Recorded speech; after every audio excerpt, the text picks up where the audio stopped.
네, 안녕하세요. 고리타분의 우도엽입니다. 오랜만에 영화 이야기 혼자 돌아왔습니다. 혼자 돌아올 생각은 사실 없었는데 해보니까 또 혼자 하는 것만의 장점, 매력이 좀 있더라고요. 한 영화에 대해서 한 명이 계속해서 말을 하니까 흐름도 안 끊기고 좀 집중적으로 리뷰할 수도 있는 것 같고, 물론 저희 셋이 이제 얘기한다고 흐름 끊긴다고 이렇게 그런 건 아니고요.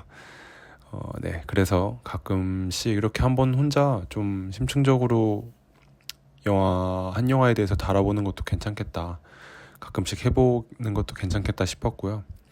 저번에 저 혼자 리뷰했던 영화가 이제 2월 말에 이제 애프터선이었죠. 두 번째 저희 에피소드였죠. 그 영화가 마침 그 올해 1, 2월에 그 두 달간 본 영화 중에 저한테는 1등인 영화였고요. 그래서 오늘은 이번 3, 4월에 본 영화 중에 가장 좋았던 영화를 리뷰하려 합니다. 물론 4월이 아직 절반밖에 안 지났는데 아마 이 영화보다 좀 더 좋은 영화가 등장할 수 있을까? 힘들지 않을까라는 생각이 들어서 그래서 그냥 진행을 하고요. 이번 주는 키워드를 이렇게 잡아봤습니다. 탈피를 통한 예술의 탐구. 그래서 이 주제로 영화를 가져와 봤습니다. 2013년에 나왔던, 국내는 2014년에 개봉한 걸로 알고 있는데요. 바로 조나단 글레이저 감독의 언더 더 스킨입니다. 본격적으로 들어가기 앞서서 이 스포일러에 좀 구애받지 않고 이야기를 모두 할 예정이고요. 그렇기 때문에 스포일러에 좀 민감하신 분이라면은 영화를 보고 들어주셨으면 감사하겠습니다. 이 영화의 줄거리는 요약하기가 참 힘듭니다. 아마 영화를 보신 분들이라면 어떤 말인지 아실 텐데요. 그래도 굳이 요약을 해보자면 이유를 알 수 없는 사냥? 그런 행동을 하는 에일리언이 있습니다. 외계인이. 이 에일리언은 인간 여성의 모습을 하고 있고요.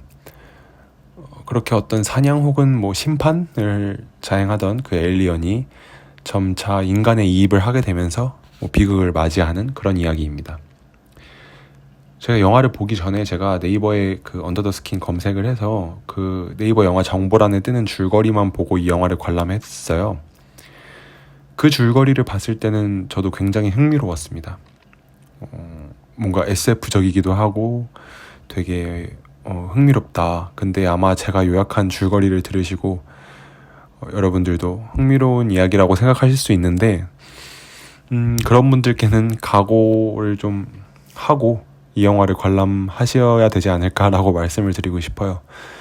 그 이유는 이 영화에서 어떤 이야기가 크게 중요하지 않고 크게 중요하게 작용하지 않기 때문이고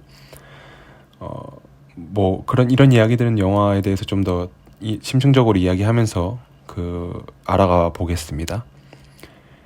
이 영화를 보신 분들이라면 아마 10중 8구도 아니고 한 10중 10?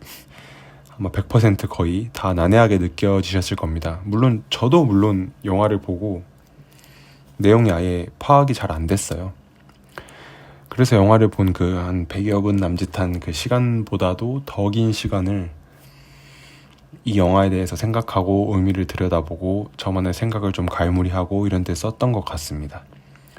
그렇기 때문에 이 영화가 어렵고 난해하다고 스스로의 어떤 영화력 이런 것들 그것을 어떤 의심하실 필요가 없어요. 그도 그럴 것이 이제 이 영화는 그런 이해를 방해하는 방식 혹은 우리 머릿속에 존재하는 그 영화를 이해하는 그 방식을 의도적으로 비트는 그런 식으로 만들어져 있어요. 그렇다면 이제 또 하나의 의문이 들겠죠. 대체 왜? 그에 대한 제가 생각한 답과 이 영화의 위대함에 대해서 좀 이야기를 해보도록 하겠습니다. 이 영화의 시작은 상당히 의미심장합니다. 영화가 시작한지도 모르게 잔뜩 검은 그런 화면 중앙에 작은 하얀 점이 있죠. 그 점은 빛이고요. 어디선가 나오는 그 하얀 작은 점과도 같은 빛을 보여주면서 영화가 시작합니다. 그리고 이 빛은 점점 커져서 어떤 외계 비행물인지 뭐 행성인지 모르는 그 무언가를 비추죠.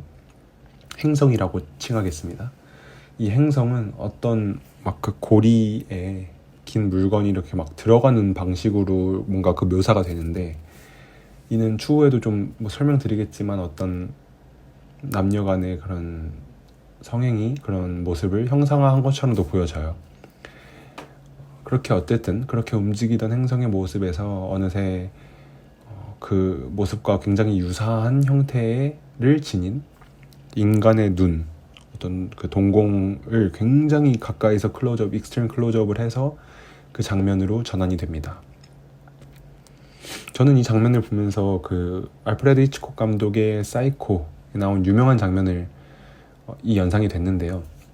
살인사건이 일어난 욕조의 그 수채구멍으로 물하고 피가 이렇게 막 섞여서 들어가는 그 모습과 유사한 형태를 한 죽은 여성의 그 눈을 익스트림 클로즈업 하는 그 장면을 전환해서, 그러니까 그 수채구멍에 물과 피가 빨려 들어가는 모습에서 여성의 눈으로 전환되는 그 유명한 장면이 있죠.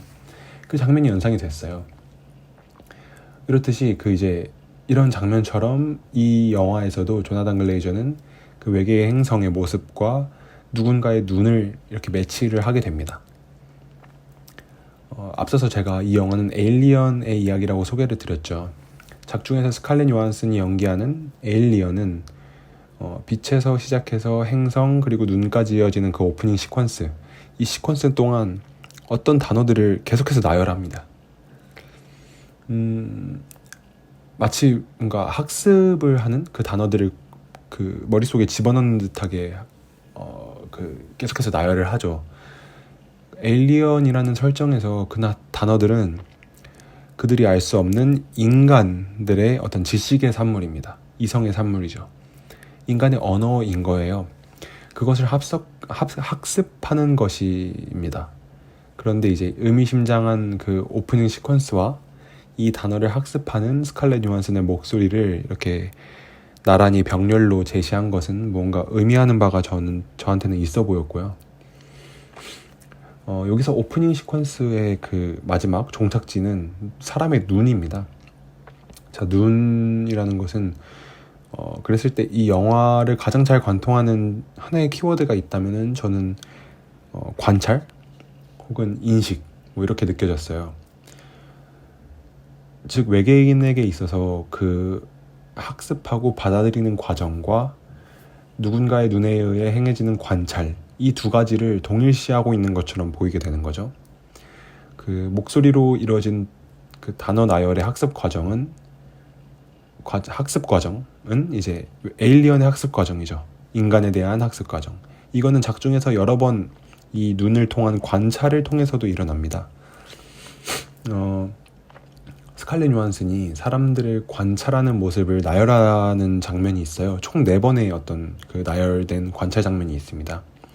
첫 번째는 백화점에서 그 화장을 하는 혹은 화장을 받고 있는 그 여성들의 모습이 나열되는 장면이 있죠.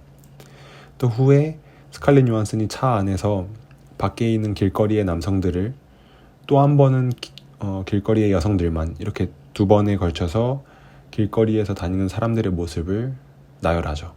그리고 마지막은 남성 여성 상관없이 그냥 모든 사람들의 모습을 나열을 하게 됩니다.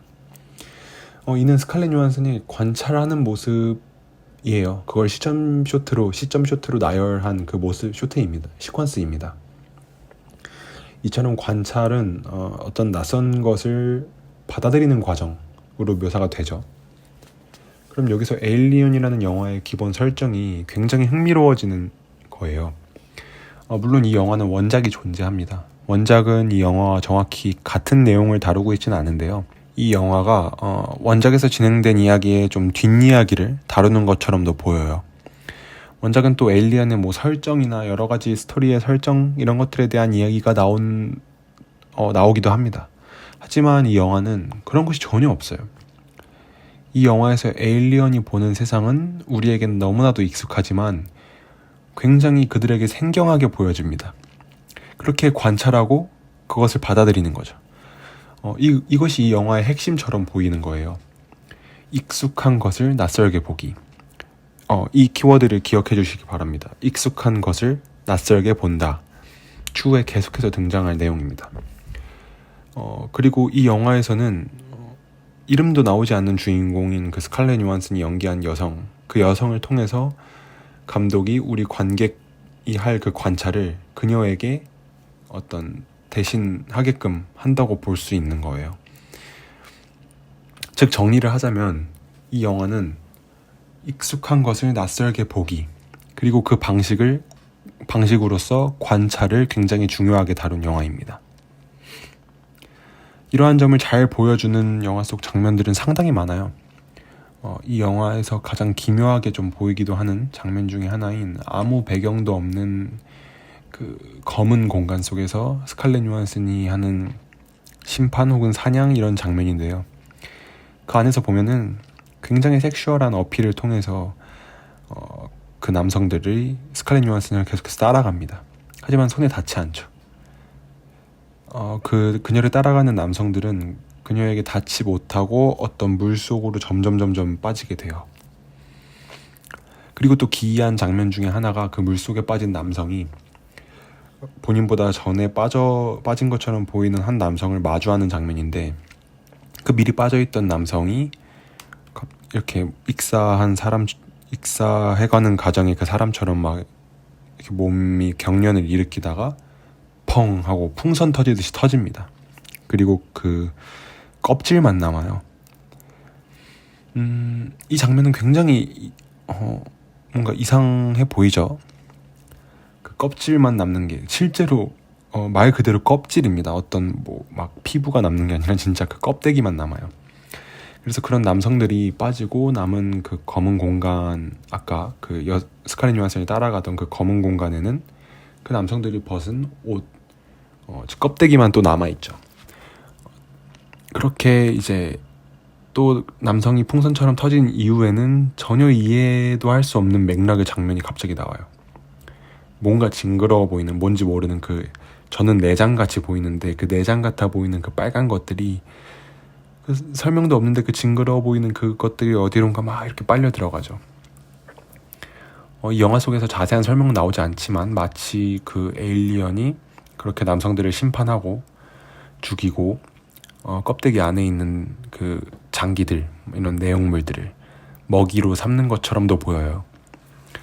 어쨌든 그렇게 섹슈얼한 여성의 모습을 한 에일리언이 여성을 흉내내면서 여성의 모습을 하고 그녀가 받은 어떤 임무인지 뭔지 모르는 그 심판 같은 것들을 수행을 해요. 그렇지만 그 스칼렛 요한슨은 점점 인간들의 마음을 알아가고 그들에게 이입을 해가면서 후반부에 가서는 스스로를 여성으로 인식을 하게 됩니다. 이는 지금까지 여성의 모습을 했던 에일리언과는 다르게 스스로를 여성 그 자체로 인식을 해요. 그녀가 이제 관찰했던 낯선 대상인 인간들처럼 그 관찰 대상 속에 들어가 버린 거죠. 여성으로 스스로 인식을 했고, 그렇게 결말에 가서 그 관찰 대상이 되고 나서는 막 껍데기를 이제 벗게 되고 이런 과정에서 비극을 맞이하게 되는 겁니다. 지금까지 이렇게 길게 관찰 혹은 익숙한 것을 낯설게 본다, 이 키워드에 대해서 설명을 했어요. 그렇다면 대체 왜 그러한 방식으로 영화는 만들어진 것일까요? 이거에 대한 질문이 생길 수밖에 없죠. 저는 이 영화를 어떤 방법론의 예술이라고 표현을 하고 싶어요. 영화라는 예술이 굉장히 흥미로운 예술입니다.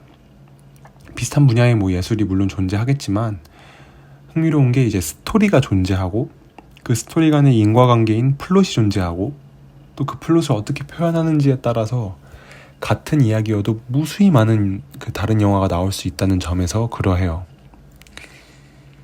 일반적으로 영화 속에서 그 이야기가 차지하는 중요도는 굉장히 높다고 보는데, 그를 통해서 감독의 의도, 생각, 하고자 하는 말, 이런 것들을 엿볼 수 있죠. 하지만 이 영화는 그 이야기가 전혀 파악되지 않습니다. 앞서 길게 말한 그 익숙한 것을 낯설게 보게끔 하기 위해서라고 간단하게 말할 수 있겠고요. 이 영화는 말했듯이 방법론의 예술로 저에게는 느껴지는데요. 이렇게 생각해 볼까요? 어떤 예술 작품을 만드는 그 요소가 있다고 생각을 해보죠. 그 요소는 일반적으로 많은 예술가들에게 그 완성된 그 예술 작품을 만들기 위해서 사용됩니다. 즉, 그 예술 작품을 만드는데 어떤 역할을 하게 되는 거죠. 그 요소들이. 그렇게 다양한 요소들이 저마다의 역할을 하면서 하나의 예술 작품이 만들어져요. 이 흩어져 있던 요소들을 모으고 모아서 오물조물 이렇게 주물러서 하나의 예술 작품을 이렇게 딱 만들어내는 거죠. 수렴한 그 예술 작품을. 그 예술 작품을 이제 영화로 생각을 해볼게요. 한 편의 영화라는 예술 작품이 만들어지기 위해서 우선 이야기가 필요하죠. 그리고 그 이야기의 전개 방식인 플롯이 필요합니다. 또 미장센과 같은 연출이 필요하고 편집이 필요하고 촬영을 해야 되죠. 영화는 또 특별하게 워낙 많은 인원과 시간이 드는 그런 예술이다 보니까 포스트 프로덕션이나 이런 제작 단계가 필요해요. 이러한 수많은 요소들이 각자의 역할을 하면서 한 편의 영화를 만들어내는 거죠. 그때 이 언더 더 스킨이라는 영화는 그런 그 요소들의 역할에 집중을 하고 그 역할을 다하게끔 한 것이 아니라, 그런 역할을 집중을 한 게 아니라 그 요소들이 영화를 만드는 데 있어서 기여하는 그 방식 자체에 집중한 영화로 보여지는 거예요. 이 영화 워낙 어렵다 보니까 이런 설명도 어렵죠. 자, 예를 들어 볼게요. 예를 들어 가령 제가 익숙한 것을 낯설게 보게끔 하는 영화, 이런 키워드로 영화를 만들고 싶다고 할 때 제가 쉽게 생각할 수 있는 게 이야기 자체를 그런 내용을 담은 이야기로 만드는 거예요. 누군가가 익숙한 어떤 무언가를 굉장히 낯설게 보면서 어떤 일이 일어난다. 이런 이야기를 만들 수 있겠죠. 이거는 이야기가 가지는 그 역할에 충실한 방식이잖아요. 이야기가 이제 영화 속에서 내가 하고자 하는 이야기를, 하고자 하는 어떤 내용, 전달하고자 하는 내용을 관객에게 가장 효과적으로 전달하는 수단이잖아요. 그 역할에 충실한 방식이죠. 그렇지만 조나단 글레이저는 그 이야기가 하고자 하는 바를 관객에게 효과적으로 전달하는 수단이라는 그 점을 자체를 이용하는 거예요.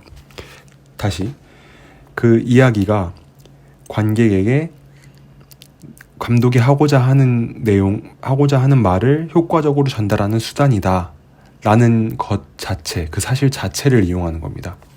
자, 익숙한 것을 낯설게 보게끔 하기 위해서 관객들에게 가장 익숙한 그 틀이라고 할 수 있는 이야기를 아예 낯선 것으로 비틀어 버리는 거예요. 즉, 이야기를 틀어버리는 거죠. 이러한 점이 굉장히 독창적이고 위대한 점이라는 거예요. 이 영화 속에서 명확하고 깔끔하게 이해되는 스토리가 사실 없어요. 당장 하나만 얘기해도 그렇습니다. 스칼렛 요한슨에게 뭔가 지시를 하는 것처럼도 보이고, 그 상급자처럼도 보이고, 관리자처럼도 보이는 어떤 남성이 있죠. 맨 처음에 스칼렛 요한슨이 입을 옷을 전달해준 그 여성을 업고 나온 그 오토바이 탄 남성, 후에도 계속 등장하죠. 그 남성은 대체 누구예요? 전 몰라요. 그러니까 이렇게 오토바이를 탄 남자는 정확히 어떤 인물인지 아무도 모릅니다. 이 영화에 한해서는. 또 제가 추측해서 이야기를 하긴 했지만 스칼렛 요한슨은 대체 왜 인간을 그렇게 심판하는지도 모릅니다. 아니, 그게 심판인지 아니면 그냥 에일리언들의 놀이인지 이런 것도 아무도 모르죠. 또 그 물은 대체 뭘 의미하며 이런 거 아무것도 알 수가 없습니다. 말했듯이 조나단 글레이저는 영화라는 예술에서 이야기가 기여하는 방식 자체를 낯설게 만드는 것으로 익숙한 것을 낯설게 하게끔 한 거예요. 즉, 이야기가 영화라는 예술에서 기여하는 방식이 뭐죠? 효과적으로 감독의 의도를 전달하는 건데 그거 자체를 아예 낯설게 만든 거예요. 조나단 글레이저나 스칼렛 요한슨의 인터뷰들을 조금 더 제가 궁금해져서 찾아봤고, 이러한 예술을 만드는 요소의 그 기여 방식 자체를 뒤흔든 예는 이야기라는 요소에서 그치지 않아요. 가령 촬영도 굉장히 뭔가 다큐 같죠. 이 영화가 굉장히 이상한데 그 보이지 않는 초소형 카메라 이런 것들을 사용했다고 해요. 그 스칼렛 요한슨이 타고 있는 차 안에 이렇게 여러 개를 설치해서 카메라가 어디 있는지 모르는 거죠. 그래서 스칼렛 요한슨이 차를 타고 가다가 어떤 지나가는 행인들에게 길을 묻거나 이렇게 질문을 하는 장면들이 있는데 뭐 그중에 섭외된 배우들도 일부 있지만 실제로는 일반인들을 데리고 찍은 그 장면들을 많이 사용을 했다고 하죠. 일반인들도 카메라들이 그 초소형으로 이렇게 숨겨져 있다 보니까 촬영인지 모르는 거예요. 그리고 이제 후에 가서 영화에 쓸만하다 싶으면 그 사람한테 가서 이제 허락을 받는 식으로 이렇게 촬영하고 영화가 만들어졌는데, 그러니까 일반인은 그 우연에서 나오는 그 굉장히 기이한 장면, 이런 것들을, 기묘한 장면들을 사용할 수 있던 것이죠. 이렇게 촬영되다 보니까 아까 말씀드린 대로 굉장히 다큐 같다는 느낌도 받아요. 설정 자체는 굉장히 기묘하고 SF, 뭐 에일리언도 나오고 막 이러는데 말이죠. 그 다큐 같다는 말입니다. 또 굉장히 흥미로운 거는 제작 과정 자체도 이렇게 익숙한 것을 낯설게 하기라는 것에 적용이 된다는 거예요. 영화에서 제작 과정이 기여하는 방식은 뭐 일반적으로 배우를 섭외하고 뭐 예산 조달하고 로케이션 정하고 뭐 여러 가지가 있죠. 굉장히 이런 방식 자체를 굉장히 생경한 방식으로 실천하는 것이 흥미로운데, 스칼렛 요한슨이라는 할리우드를 대표하는 어떤 여배우를 섭외해 놓고는 그녀에게 많은 관객이 기대하는 것과는 정반대에서 이 영화가 진행이 돼요. 그런 모습과는 정말 이상한 방향으로 스칼렛 요한슨을 묘사하죠. 또 이 영화 속에서 그녀를, 스칼렛 요한슨을 제외하고 대부분은 일반인이 연기를 합니다. 중요한 장면들에서도 일반인들이 연기해요. 그 작중에 나오는 그 얼굴이 좀 그 이상하게 좀 일그러진 그 분도 일반인이라고 합니다. 모든 부분을 설명하면 너무 길어지기 때문에 어쨌든 이처럼 이야기, 편집, 연출, 뭐 미장센, 촬영, 심지어 포스트 프로덕션이나 이런 제작 과정, 이런 것까지 영화라는 예술을 만드는 그 요소들이 그 예술을 만드는데 어떤 방식으로 기여를 하는가, 그 방법론 그 자체를 감독이 하고자 하는 이야기인 익숙한 걸 낯설게 하기라는 방식으로 꼬고 흔들고 막 해체하고 때로는 붙이고 이러면서 만들어진 게 이 언더 더 스킨이라는 영화라는 거죠. 그렇기 때문에 이 영화는 우리가 절대 이해할 수 없는 방식으로 계속해서 이야기가 진행이 되는 거예요. 자, 그렇지만 그래서 많은 분들이 이제 뭐 혹평도 하죠. 이게 무슨 이야기인가? 독창적인 어떤 내용 설명을 보고 봤는데 그런 것들은 모르겠고 그냥 이해할 수 없는 거 투성이니까. 근데 생각을 해봐야 될 필요가 있습니다. 자, 예술이라는 게 저는 우리 경험의 경계를 확장하는 데 이의가 있다고 생각을 해요. 그것이 좋은 감정을 증폭시키는 것이든 부정적인 감정이든 말이죠. 우리 일상에서 우리의 경험상에서 그 익숙한 것들을 낯설게 느끼게 하고 때로는 확장하고 때로는 깨버리고, 그런 식으로 그런 방식이 예술이 가져야 하는 태도라고 생각을 하는 거예요. 이 작품의 제목이 언더 더 스킨이죠. 여기 이 스킨은 겉 껍데기잖아요. 피부, 우리 몸을 구성하고 있는 피부가 가장 겉에 껍데기니까. 그것이 의미하는 바는 작품 속에서 비판하고자 하는 바와도 그 의미가 통합니다. 가령 그 섹슈얼한 겉모습을 한 여성을 따라 심판을 받는 남성들의 모습이나, 또 그렇게 들어간 물속에서 껍데기만 남고 터져버리는 장면이나, 그리고 또 작품 외적으로도 그렇게 익숙한 것을 낯설게 하는 그 예술의 속성을 표현한 그 방법론적인 이 영화는 익숙한 틀, 기준 이런 것들을 깨고 혹은 탈피하게끔 하는 거예요. 그래서 이 작품 속에서 그런 스킨이라는 그 단어는 굉장히 많은 걸 내포하고 있다고 생각을 해요. 그리고 그 스킨 속에 있는 본질과 혹은 그 스킨을 탈피함으로써 나오는 예술의 속성, 이런 것들에 대한 탐구를 뭐 방법론적이든 작품 내적인 이야기적으로든 가득 담고 있는 그런 작품이라고 느껴지는 것이죠. 또 이 영화에서 스칼렛 요한슨이 심경의 변화를 겪는 좀 여러 가지 계기들이 있어요. 그런 것 중에 저는 거울을 들여다보는 장면이 굉장히 흥미로웠습니다. 거울은 그 안에 비친 내 모습만 볼 수밖에 없죠. 우리가 이제 거울을 보면 당연히 그 안에 있는 우리의 모습, 그 안에 비춘 우리의 모습만 보일 테니까 우리는 늘 같은 모습만 봅니다. 여기서 이제 거울이라는 그 프레임, 그 틀 속에 담긴 익숙한 우리 자신의 모습을 보는 거예요. 스칼렛 요한슨은 그런 거울을 오래간 이렇게 뚫어져라 쳐다봅니다.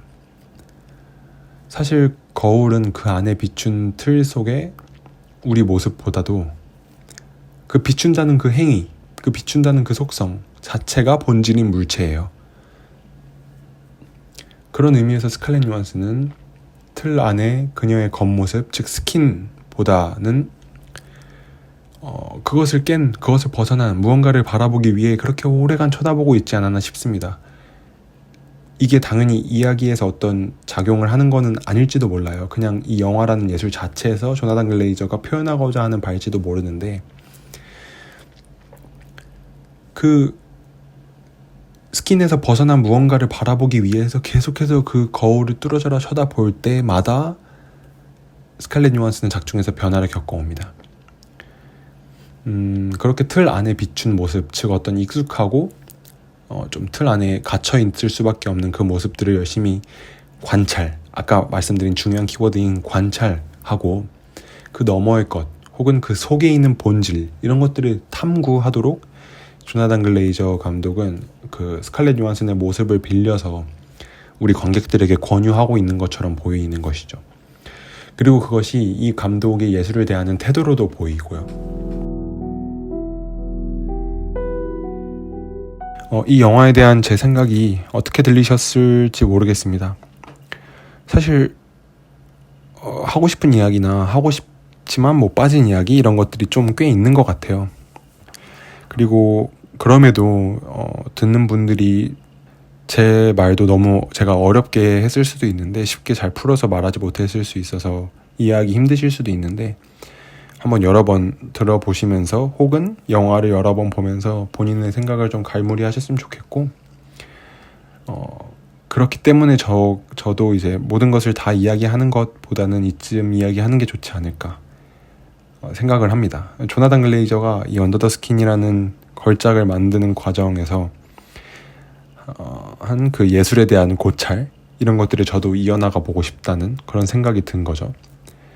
이 영화를 보고 또 저희의 이번 화를 듣고 계신 그 분들, 영화를 보신 분들이나 지금 제가 말하고 있는 이번 저희 에피소드 6을 듣고 계신 분들도 아무리 저의 생각을 들으셨을지언정 본인만의 생각을 가져보시길 권장드리고요.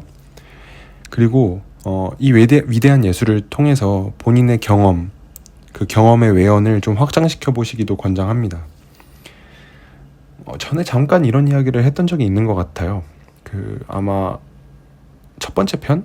그 인생영화 편 때 나름 그때도 막 대중적인 영화들은 그렇게 막 엄청 쉬운 영화는 아니다 보니까 이런 이야기를 했던 것 같아요. 그때 무례한 헤어질 결심 어느 가족, 이렇게 얘기를 했었는데, 그때도 이런 이야기를 했던 것 같은데요. 영화를 이루는 요소는 굉장히 많습니다. 하지만 흔히 많은 분들은 그 스토리에 그 영화에 대한 이해를 의지하곤 해요. 나쁘지 않습니다. 스토리가 실제로 그 영화에 대한 이해 측면에서 많은 도움을 주니까요. 근데 그런 방식을 벗어난 이러한 영화들도 열린 마음으로 즐기시면서 영화라는 예술에서의 스토리 이외에 많은 요소들, 이런 것들을 어떤 방식으로 그 감독들은 가지고 노는지, 이런 것들에 대해서 좀 흥미로운 그런 관찰을 해보시는 것도 나쁘지 않을 것 같아요.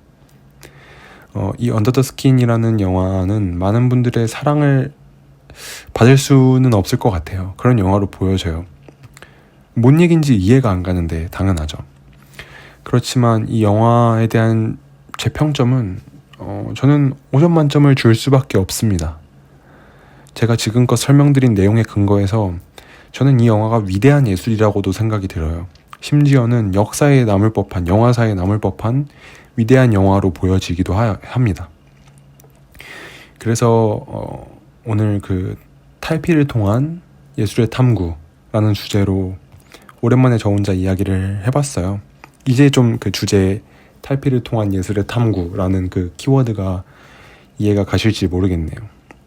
이 키워드를 설명하기 위해 30분가량 저 혼자 떠드는 겁니다. 네. 그래서 오늘의 영화 이야기 언더 더 스킨에 대한 이야기는 여기까지입니다. 긴 시간 들어주셔서 감사드리고요. 이게 원래는 격주로 영화 이야기를 저희가 올리는데 저번 주에 이어서 2주 연속으로 올라왔잖아요. 그렇다고 다음 주 쉬는 거는 아니고요. 다음 주에도 아마 영화 이야기로 돌아올 예정입니다. 네, 그래서 다음 주에 저희가 들고 올 영화도 기대 많이 해주시고, 그럼 다음 주에는 더 재밌고 유익한 이야기로 돌아오겠습니다. 감사합니다.